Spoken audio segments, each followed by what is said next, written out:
warahmatullahi wabarakatuh. Alhamdulillahirabbil alamin wassalatu wassalamu ala asrofil mursalin wa ala alihi wa sahbihi ajmain, amma ba'du.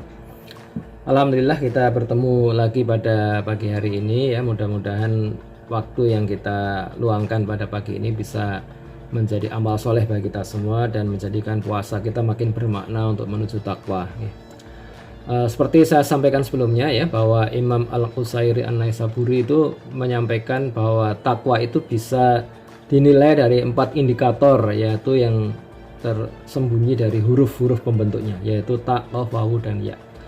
Huruf ta sudah kita bahas tentang tawadu. Nah, huruf qaf ini adalah simbol dari qanaah. Qanaah itu merasa cukup ya.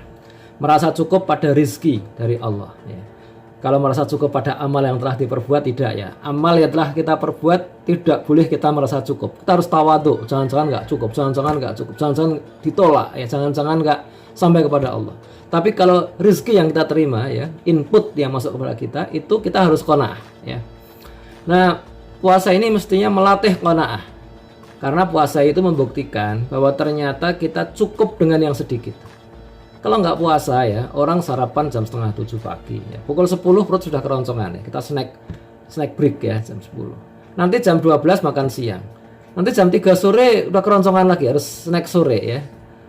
Jam 6:30 malam kita makan malam ya. Luar biasa nih, sehari makan besar 3 kali diselingi 2 snack break ya.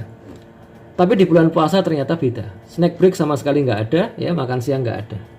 Maka benarlah Rasulullah pernah bersabda ya, makanan jatah 1 orang cukup untuk 2 orang. Makanan jatah 2 orang cukup untuk 4 orang ya. Makanan jatah 4 orang cukup untuk 8 orang ya. Ini diceritakan dalam hadis riwayat Tirmidzi. Saudara-saudara sekalian, di dunia ya, menurut Badan Pangan Dunia ya, FAO ya, sekarang terdapat 7 miliar lebih manusia. Dan ada sekitar 1 miliar manusia yang mengalami kelaparan kronis ya. Artinya kelaparannya bukan cuma pas bulan puasa, bertahun-tahun mereka kelaparan, kekurangan makanan, bahkan kekurangan air minum ya. Pertanyaannya, apakah ini karena overpopulasi? Ya. Kalau overpopulasi jawabannya adalah keluarga berencana ya. Kayak di Cina itu program 1 anak ya. Namun menurut FAO pada saat yang sama ada 1,3 miliar ton pangan per tahun yang terbuang ya, menjadi food waste ya, sampah pangan.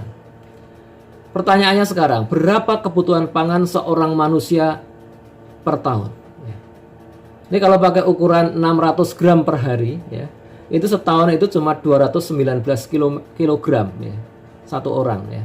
Jadi kalau kita hitung dengan cara seperti itu ya, 1,3 miliar ton food waste itu sebenarnya cukup untuk membuat kenyang 5,9 miliar manusia ya.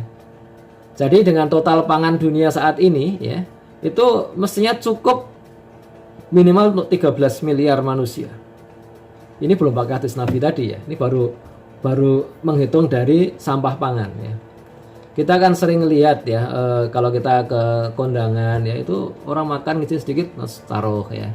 Dan di dunia ini negeri yang paling boros dalam masalah pangan itu Amerika Serikat ya. Terlihat juga dari mereka banyak sekali yang obesitas ya.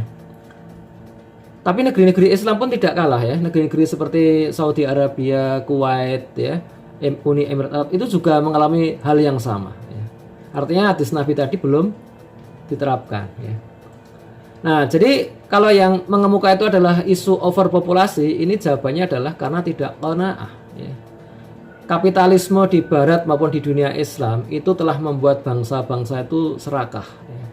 Di Afrika ada jutaan manusia kelaparan, di Amerika ada jutaan manusia menderita obesitas. Nah, kapitalisme ini menipu manusia ya, miliaran manusia ditipu dengan sedikitnya 3 mitos ya.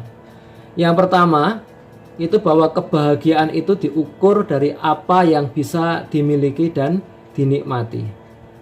Yang kedua, bahwa kepedulian bisa cukup dibatasi dengan batas-batas kebangsaan, batas nasional, ya, kepentingan nasional.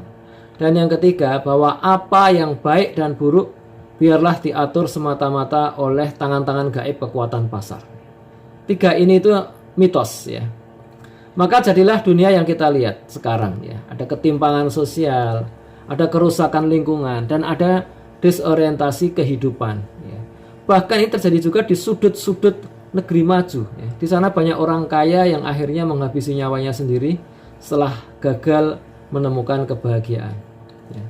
Maka melalui puasa ya, kita ini diperintahkan Allah untuk memberi contoh ya. Kaum muslimin ini harus memberi contoh kepada dunia bahwa qanaah itu menenangkan, bahwa qanaah ini akan menyelamatkan dunia ya. Bahwa qanaah ini bahkan akan sampai ke surga kalau dilandasi iman ya. Iman yang akan mengantarkan kita pada sikap untuk merasa cukup dengan syariat Allah ya.